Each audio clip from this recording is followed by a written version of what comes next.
Female Football Focus, switching the field, keeping you updated with the latest women's football news. Hello, good morning, good afternoon, good evening, whatever time it is you're listening to this, and whatever you're doing, welcome to episode 7 of Female Football Focus. Sorry this episode is going out a bit late. I actually lost my voice last week. Must have been all that screaming at the TV, with the stressful England games and that. Anyway, there's a lot to get through today. We'll be discussing both semi-finals, the third place playoff, and of course, the final. We'll also talk about the awards at the end. So let's kick off with the first semi-final, England versus USA. So this was always going to be a tough game for both teams. USA were the favourites. They've definitely been one of the best teams this whole tournament. Definitely a standout. A good win against France last week proved that they were still one of the best teams. And it was the favourites who took the lead in just 10 minutes. The ball was played wide with a nice dummy from Lavelle to O'Hara, who swung it in to an unmarked press who headed it in. 1-0 to the USA. That was some quite poor defending. O'Hara was left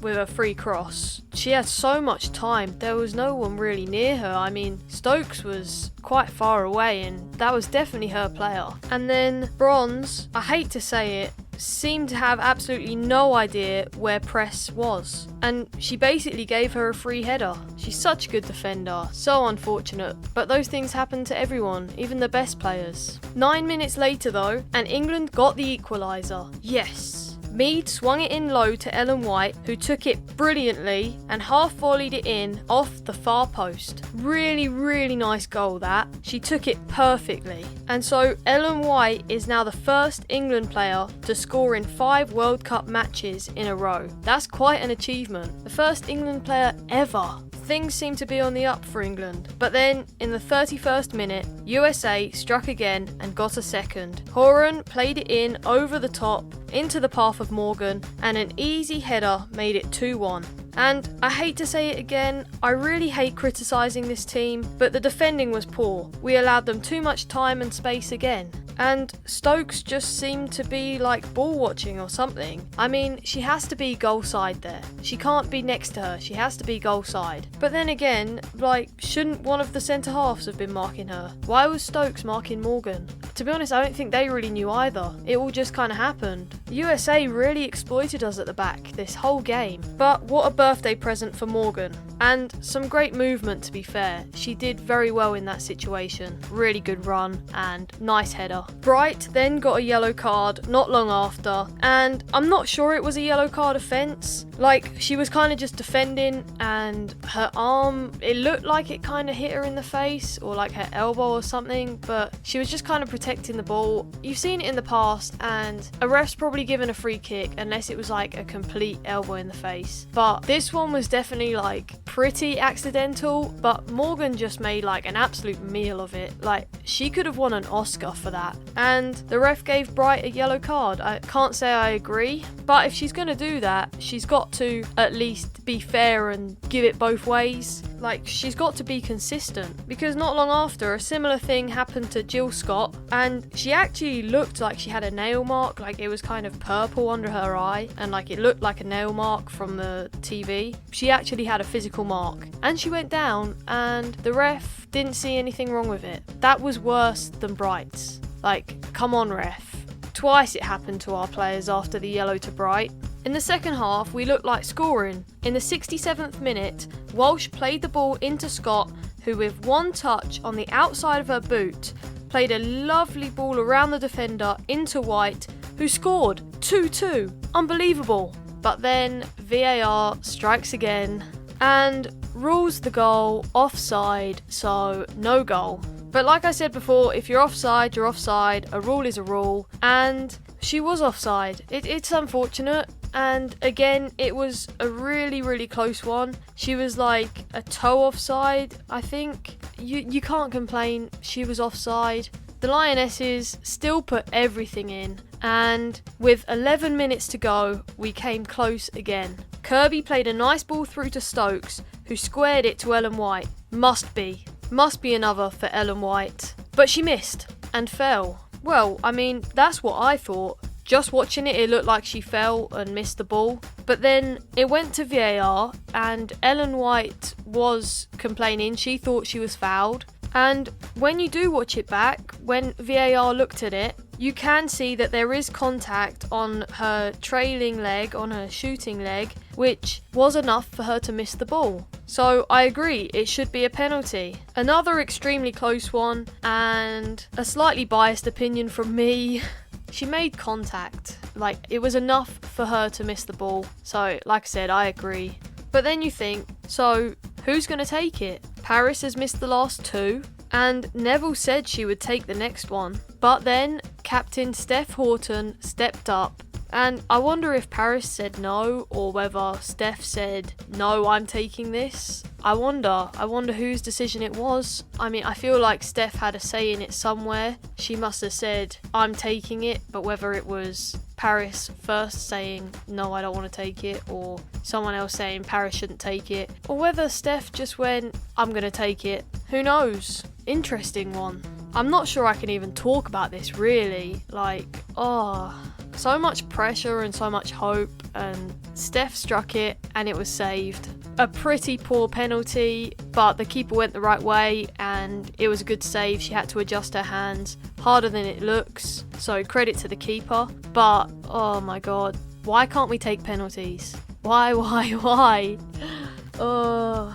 I really feel for her. It was such a brave thing for her to do, to just step up and say, I'm going to take this. And that's what you need from your captain. And I feel so bad for her. Before I get too emotional or I start ranting and going off topic, let's move on to where things got even worse. So, a poor tackle from Bright got her a second yellow. This one was definitely a yellow. So, England went down to 10.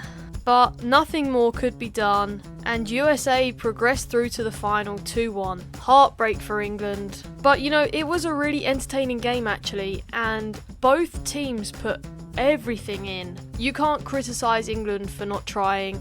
They really believed, and I think the nation really believed as well, and you could see they left everything on that field.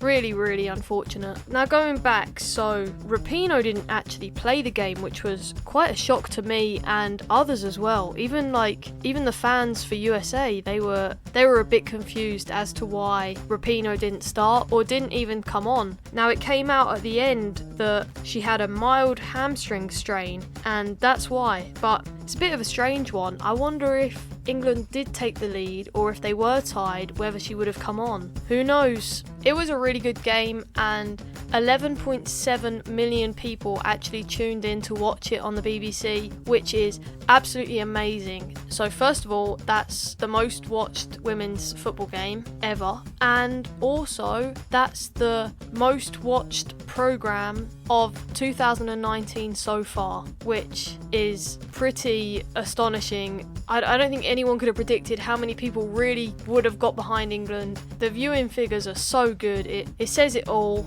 I think despite this, the Lionesses really did their country proud, and all I can say really is thank you. They've done such a good job, and again, unfortunately, it was heartbreak again, another semi-final. 4 years ago was heartbreaking enough, but this year we had so much more belief, and I think it hurt more. But credit to the Lionesses, they did a really good job, and now I'm kind of just rattling on a bit, so I guess we should move on to the other semi-final. So the Netherlands played Sweden, and this game was quite opposite to the previous semi-final. It wasn't so end-to-end, there wasn't that many chances, not so many opportunities for either side really. They both kind of looked like their game plan was very defensive and cautious. I mean, that is kind of Sweden's game plan anyway. They like to catch people on the counter-attack. But the Netherlands, I felt, were a bit cautious going into the game. And I have to say, I've criticised the Netherlands' defence in the past. I don't think they've been that good all tournament, but I think this game, the defence was actually pretty solid. A very good defensive performance from both teams. Sweden came close to scoring first actually, but a good save by Van Veenendaal kept them out. I thought Blackstenius could have done better. I mean, she was kind of one-on-one, basically kicked it at her. It was slightly to the side. It forced Van Veenendaal into a good save, but I think someone like Blackstenius, from the goals she scored previously, certainly could have done better there. Another good save though, in the 37th minute from a Sweden corner. Really good reaction save from Van Veenendaal. 0-0 at half time. I mean, the few chances that there were, Sweden seemed to have the best. They defended well and tried to catch the Dutch on the break. This seems to be their tactic against every team this tournament. I've said that, they like to play on the break, and it clearly works. They've got this far in the competition. Their last game against Germany was really good. Their tactic really worked there. And they got a corner from it in the 56th minute, which probably gave them their best chance of the game. From the corner there was poor clearances and a mess in the box. The Netherlands just couldn't seem to get it out. And the ball fell to Fischer, who was kind of wide. She struck it really well, and a superb save from Van Veenendaal kept it out. She got fingertips to it, just enough to push the ball onto the post. Really, really good save.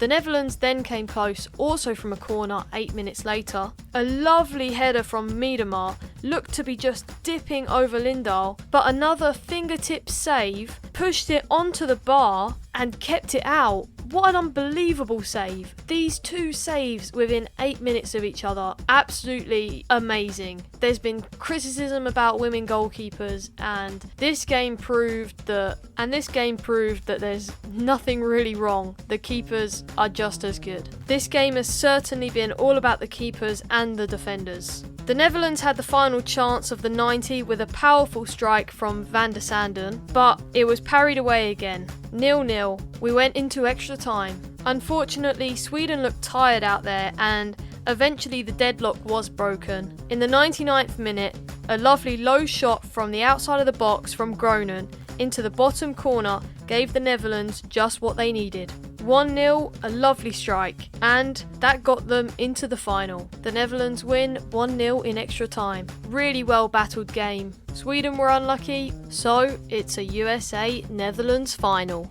So let's talk about the third place playoff first. So England played Sweden, and it was certainly not a game that either team really wanted to be in. The problem started for England in the 11th minute. A poor clearance from Greenwood put the ball at Aslani's feet, who struck it low into the corner, giving Sweden an early lead. Again, really poor defending by England. Greenwood had enough time to take a touch and then clear it, or even she could have taken a touch and played it back to the keeper, or played it back to Telford first time, or she probably could have even chested it back and then Telford could have picked it up.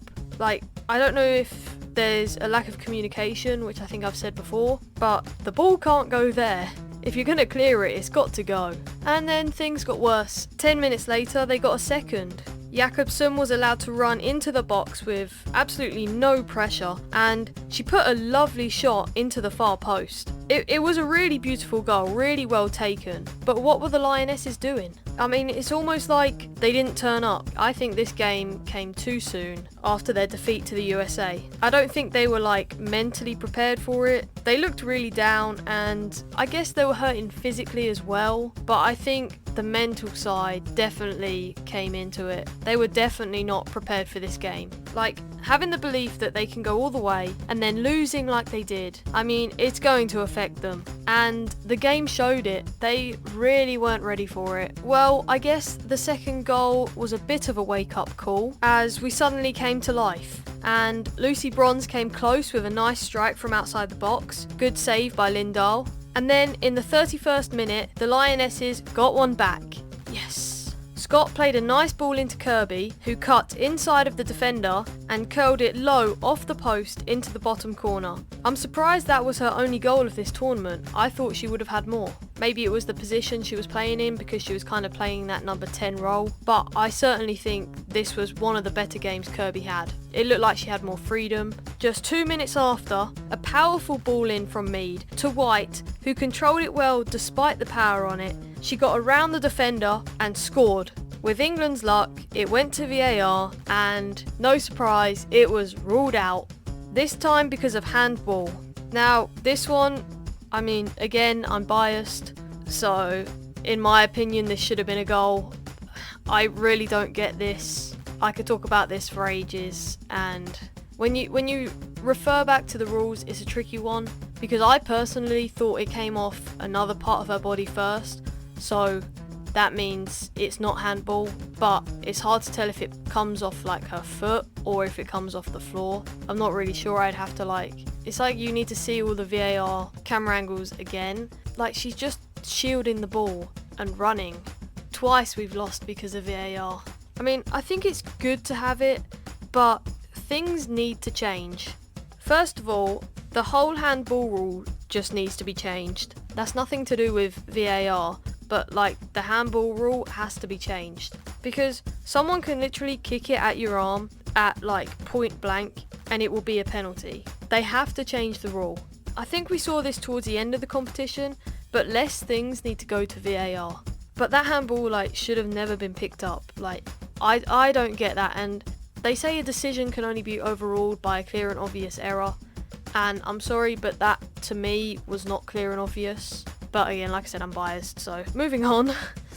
The time it takes needs to be quicker. Some of these offsides have been really clear, but it's just taken ages for them to say she was offside or she was onside, and some of them really don't need to take that long. The goalkeeper rule for a penalty, how they have to keep 1 foot on the line. If you listen to my other podcasts, you know how much I hate that one. I mean, I could talk ages about VAR, and my opinion actually really changed through this tournament. I think I even said in the beginning that I liked VAR and I thought VAR was really good, but now I'm I kind of don't like it. If they just improved things, it would be a lot better, and I think that's what they're going to do. Obviously, this was the first major competition that the rules had actually changed, and then it was one of the first competitions to actually have VAR in play. Obviously, you had the Men's World Cup last year, but the rules hadn't changed for that one, and I just think they need to look back at this and change things, and then maybe my opinion will change again. I personally really like it for the offsides. At the end of the day, you're either offside or you're onside. There's no in between. So I think for offside, it's really good. For the other things, it's a bit, it's probably good for a red card. The handballs, I just think the rule needs to change, and then it'll be a lot easier. The goalkeeper penalty rule should just not go to VAR. And yeah, like I said, I can talk about this all day. So anyway, after half time, it was really tough for England to come back.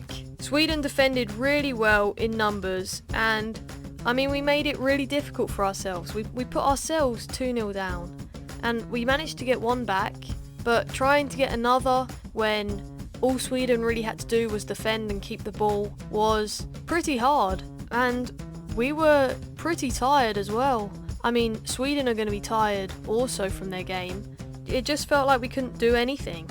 A last-minute volley from Bronze was cleared off the line. That was the last hope, that was the last opportunity, and it was a really nice volley from Bronze. But again, really good defending. And I think Sweden definitely have one of the best defences in this tournament. There was nothing England could do. So the game finished 2-1 to Sweden, so Sweden claimed the bronze medal. And more heartbreak for England. I just want to quickly talk about Neville's tactics for this game. So he knew Sweden were gonna try the counter-attack. Well, at least I hope he knew. But Sweden actually started the game with a really high press, and we just kept playing the ball short. And I know that's Neville's game plan and that's how he wants to play, and I love playing out from the back, but I think you have to mix it up sometimes. And I think I said this last week, there's times to do it and times not to do it, and a lot of the times against Sweden were definitely times not to do it. We had so little options and no one would put their foot through it. I'm glad at half time that did change and we did start to go long a bit more. I think Neville saw that and changed it, but we shouldn't have to play short every single time. Players should be able to recognise that and decide when the ball needs to go long, because it's just added pressure on ourselves, especially after that USA game, because they were so tired and so mentally drained. Sometimes they just needed a break, but they just put added pressure on themselves. I'm also not sure I like the changes he made in this game. He put Taylor on, and fair enough, I like Taylor, I think she's a really good player, but he moved White out wide, and White just isn't a wide player. I mean, she's a really good player, and I think she's amazing in that, but I don't think playing out wide suited her, and I think the only reason he did that was so that White could possibly score and win the Golden Boot, which, if you're going to keep White on the pitch, at least play her in a favoured position. I don't know, maybe there was something else, but I don't think that should have happened. I think he should have put Carney on a lot earlier. After all, that was her final game. We lose a legend. I mean, Carney's done really well for us 4 years ago at the World Cup. Amazing. And it's a shame to see her go, and I really think she should have had more minutes in that game, and probably throughout the World Cup. Throughout the whole tournament, she probably should have had more minutes. And she just carries that experience with her as well, that I think we really needed at times, especially this game. I really like Neville as a manager, and there's always going to be things that need to change and things that need to improve, but he's going to know that. He's going to watch the games back, and hopefully in 4 years' time, we're going to be in that final. And of course, next year we have the Olympics, which are really exciting. Team GB, that will be really interesting. And then in 2 years' time we have the Euros being held here in England, which hopefully will be amazing. Enough about England, I guess. Let's talk about the game that we all want to know about, we all want to hear about, the final. So it was the world champions versus the European champions. USA versus the Netherlands. USA had majority of possession and opportunities. It was quite an entertaining game for a final. A bit more one-sided than most people would expect, but when you're playing the world champions, it's pretty hard for them not to rule possession and opportunities. So Van Veenendaal made a good save, then not long after, in the 38th minute, a good cross from Rapinoe into Morgan was saved again. This was a really brilliant reaction save. Then, 2 minutes after that, a good turn by Ertz, then played a nice ball into Morgan, who took a touch inside and struck it low and hard, and Van Veenendaal was there to parry it away again. She's been really outstanding this whole World Cup. But the Netherlands have to close Morgan down better. She had way too much time and space. In the 58th minute, Morgan went down in the box and it went to VAR. Of course, Morgan made a meal of it, and a penalty was given. It was a high foot. I think she gets a toe on the ball, but obviously her foot was high. A penalty in my opinion. I agree with the decision. Rapinoe stepped up to take it, and she calmly put it away to give USA the lead. I think it would have been a completely different second half if there was no penalty, but that's the game, and again, like I said, there's so many what ifs. But I think the Netherlands were doing really well until that point, and maybe it wasn't USA's best game, but that kind of just gave them that edge that they needed. 8 minutes after that, they got another. Newis played it into Lavelle, who dribbled into the box and put a nice low shot into the right hand corner. Really nice goal that. Again, the Netherlands have to close that down quicker. She had so much time and space, and the defenders kind of only closed in once she was taking the shot, which is too late. They had their warnings. Dunn then came close near the end of the game, but didn't have the finish, and again it was good goalkeeping from Van Veenendaal. The Netherlands came close from a free kick, but it wasn't enough. They gave the USA a really good battle. It finished 2-0 to the USA, so USA win their 4th Women's World Cup. They have had some tough games, and they've proved why they're the best in the world. It's fully deserved. Some big achievements there. Well done to the USA. And 28.1 million people tuned in to watch the final on the BBC. That's crazy. Crazy figures. New records smashed again. It's really amazing for the women's game. This is kind of a long episode. I've talked a lot, I realise. So I'll quickly talk awards now. So Rapinoe won the Golden Boot with 6 goals. Morgan was close, also on 6 goals, but it actually went down to minutes per goal, as they both had 3 assists. White also finished on 6 goals, but unfortunately she had less assists, so took 3rd. Rapinoe also won Golden Ball, which is an award for the top player. Bronze finished 2nd, which was really good, followed by Rose Lavelle. All 3 are top players and have had really good tournaments. well deserved by Rapinoe. She's definitely been a standout player throughout the whole tournament. So Golden Glove went to Van Veenendaal. So many good goalkeepers to choose from this tournament. The standard of goalkeeping has been really good, but especially after all the criticism before the tournament. But Van Veenendaal certainly proved herself, especially in the last couple of games. She has honestly been outstanding. Again, really well deserved. Germany's Gavin received the Young Player Award at only 20 years old. She was certainly a standout for them and one to watch in the future. And finally, the Fair Play Award went to France. So that concludes episode 7 and probably the World Cup series. I'm not sure I'll make another episode on the World Cup unless any news comes out about it. We've covered pretty much everything. Congratulations to the USA on being crowned world champions again.